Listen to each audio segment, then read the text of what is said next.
ভাইরালের নেশায় নিজেকে টিকটকে, লাইকিতে, ফেসবুকে, ইউটিউবে বিলিয়ে দিচ্ছে।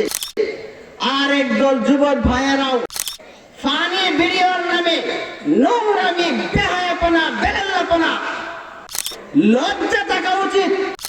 হারাম টাকা উপার্জন করার জন্য তুমি প্রতিযোগিতা করছো, মনে রেখো তোমার এই উপার্জন তোমাকে জাহান্নামে নিয়ে ছাড়বে। আর এই পৃথিবীতে সবচেয়ে দামি বস্তু কি?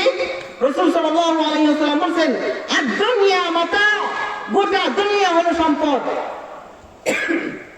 গোটা দুনিয়া হলো কি? সম্পদ।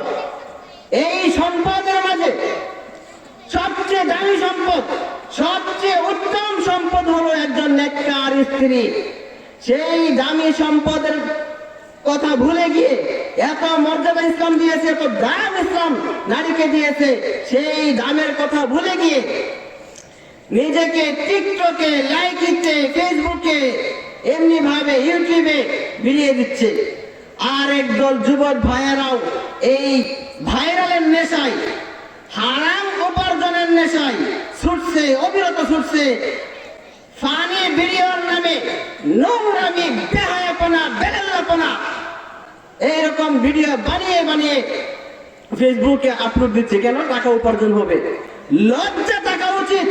হারাম টাকা উপার্জন করার জন্য তুমি প্রতিযোগিতা করছো, মনে রেখো তোমার এই উপার্জন তোমাকে জাহান্নামে নিয়ে ছাড়বে। যেহেতু সময় স্বল্প, আমি আর কথা বাড়াচ্ছি না, শুধু মা বোনদের উদ্দেশ্যে বলবো, এই ভাইরালের নেশায় নিজেকে সস্তায় বিলিয়ে না দিয়ে, ভাইরালের নেশায় নিজেকে সস্তায় বিলিয়ে না দিয়ে আপনি আপনার মর্যাদা বুঝে নিজেকে আড়াল করে রাখুন। আল্লাহ সুবহানাহু ওয়া তাআলা আমাদের মা বোনদেরকে ইসলামের সঠিক বুঝ দান করুন।